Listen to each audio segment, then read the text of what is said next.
Good day everyone and welcome to LISP 112. And today we will be discussing the structuring the organization, specialization and coordination. All organizations have to be structured or organized. The tasks that are performed must be divided among the workers and the work being done must be coordinated so that various tasks are performed at the right times. And by Andrew Hibbs, he quoted that it is hard to stay focused at times, but being organized is key. What is this topic about? This chapter will cover some key concepts in the managerial functions of organizations, including the ways in which an organization is subdivided or specialization, as well as the ways in which it brought back together coordination. Other key elements of organizations such as span of control, delegation, power and authority, unity of command, and line and staff also will be discussed. The chapter also will cover the advantages and disadvantages of centralized organizational structures. And the two fundamentals of structuring are division of labor into distinct tasks and achievement of coordination. Parts of an organization, organizational design can be seen as the putting together of fairly standardized set of building blocks. It is a process similar to building a house. Organizations are designed in a similar fashion, although the variety and the number of blocks will vary with the size and the type of institution, with pieces that can be put together in different ways. All organizational structures have a great deal in common.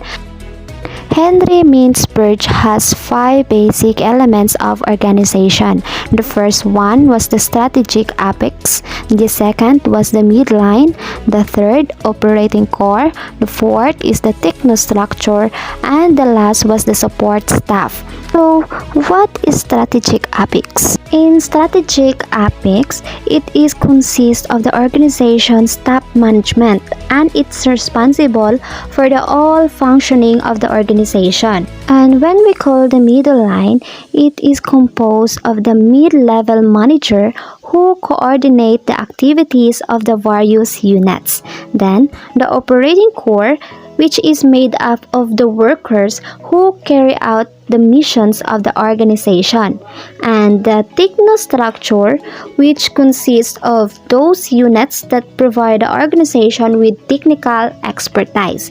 And the last was the support staff, which is composed of the worker who provide the organization with expertise in areas such as labor relations or personnel.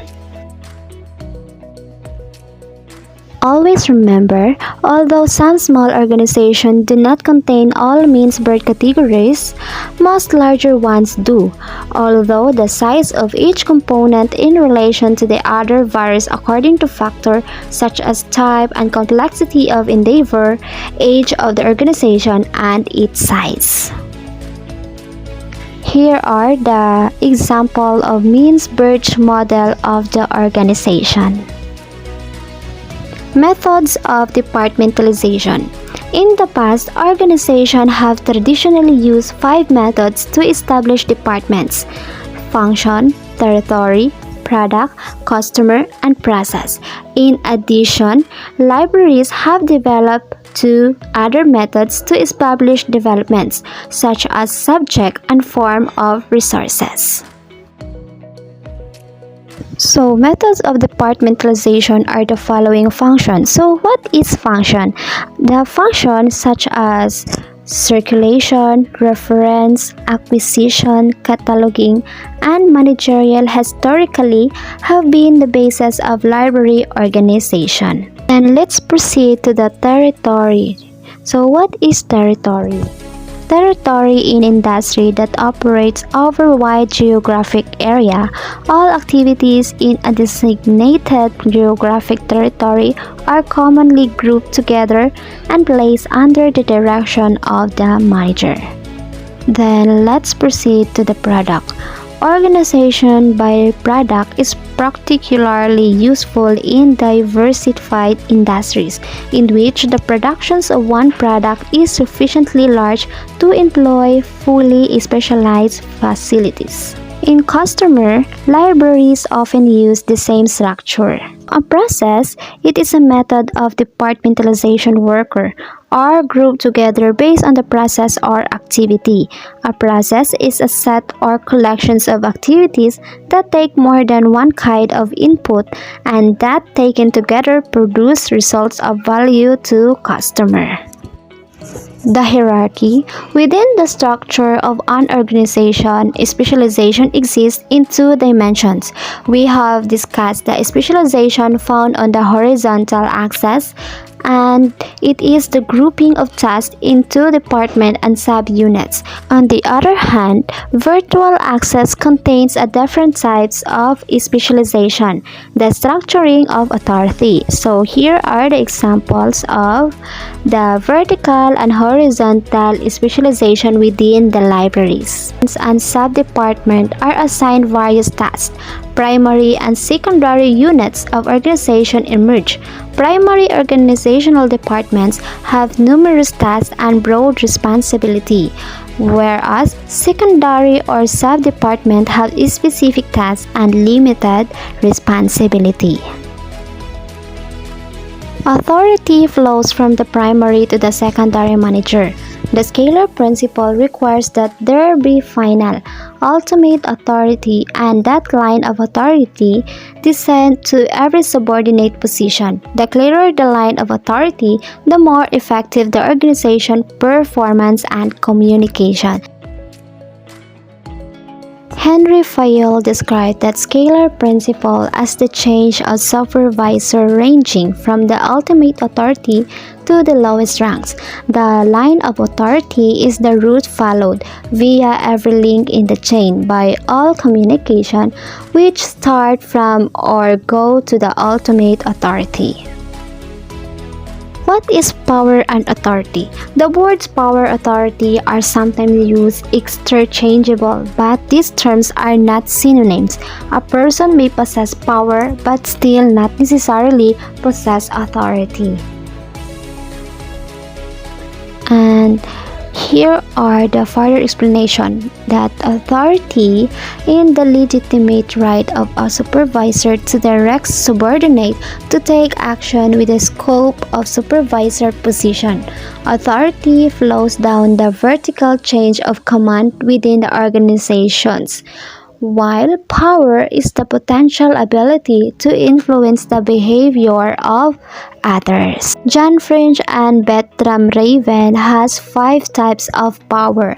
There are legitimate power, reward power, coercive power, expert power, and referent power. In legitimate power, it is a power where comes from a formal management position and it is based upon authority recognized in accordance with position in organizational structures. And the reward power, it is the stems from the power to provide rewards of people, while the coercive power, it is the power that derives from potential to inflict punishment. And then the referent power, it is refers to the power that derives from the respects and the esteems according to an individual by virtue. Then here are the example of flow of authority within a traditional organization. The flow of authority within a traditional organization, authority is the ability to influence that is associated with person position within the organization. Power can be derived from sources other than a formal position. In many organizations, there are people who have more power than might be expected as a result of their position. The delegation, a supervisor with authority may delegate some of authority downward.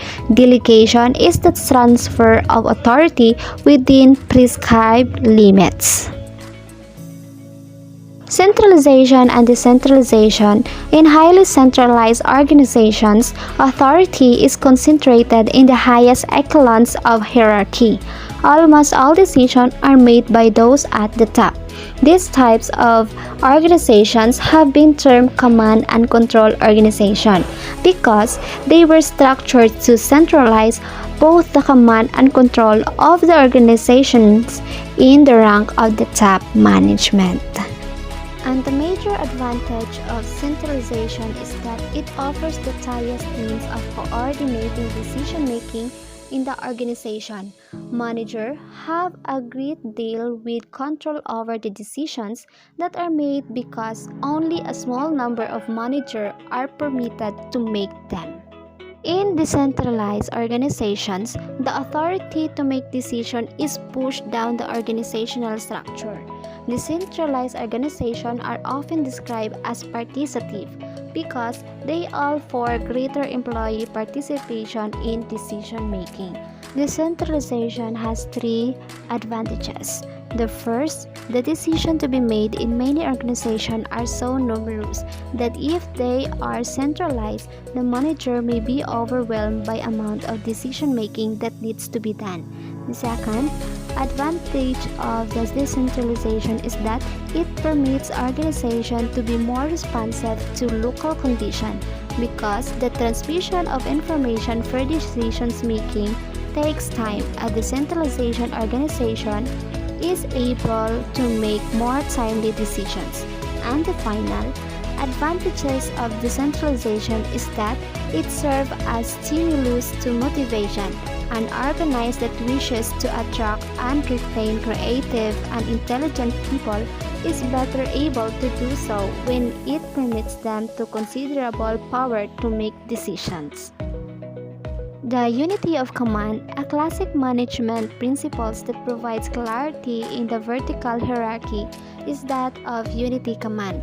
These principles state that organizational structure should guarantee that each employee has one supervisor who makes assignments and assesses the success of the employee in completing those assessments. Also, unity of command protects the employee from such undesirable situations. As modern organizations have become more complex, theorists have realized that employees are often subject to multiple influences. The span of control, sometimes called span of management, refers to the number of people or activities a manager can effectively manage. Obviously, span of control is closely related to how many levels exist in an organization's hierarchy. When there is a broad span of control, there are fewer managers and the organizations tend to be flatter. The line and staff position, unimportant but sometimes confusing authority relationships in any organization, is that of line and staff positions. Line positions are those that are responsible and accountable for the organization's primary objectives, while the staff positions are those that provide advice, support, and service to the line positions. Here are the examples of a flat organizational chart. Here are the examples of vertical organization chart. Vertical organization chart. These staff positions are held by individuals skilled in specific functions who provide the facts and information needed by decision makers. Managers should be sure that authority relationships are understood and should encourage line personnel to listen to staff and keep them fully informed so that the staff position can play their intended role of offering support and advice. So what is coordination? Division of work or specialization is one important task in setting up an organization, but it is equally important to make provisions for coordination. It also must coordinate or integrate these activities, bringing together all the individual job efforts to achieve a particular objective.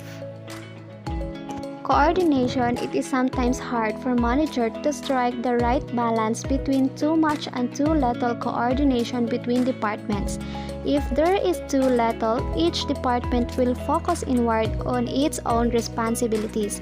At the same time, too much coordinating can lead to departments getting in one another way and little getting accomplished. Coordinating mechanism. There are a number of ways that coordination can be achieved.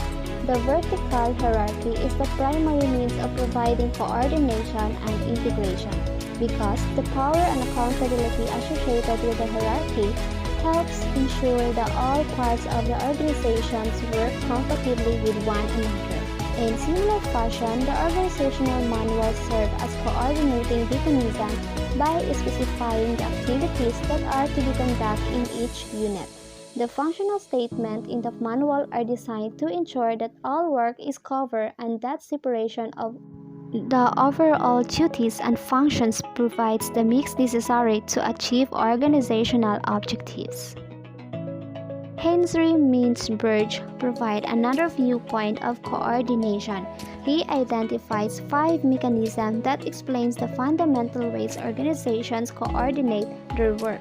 These 5 mechanisms was the mutual adjustment, direct supervision, and the standardization of work process, outputs, and skill provide the means of hold the organization together. So John French and Bertram Raven have types of power: the mutual adjustment, indirect supervision, standardization of work process, standardization of outputs, and standardization of skills. Here are examples of Mintzberg coordinating mechanism in libraries. Take note, libraries use all 5 of coordinating mechanisms. Managers should remember the importance of coordination. It serves as a guide that permits the various units of organization to move together towards the achievement of organization objectives. And the larger and more complex an organization becomes, the more those coordinating mechanisms are needed. That's the end of our topic. Thank you and God bless everyone.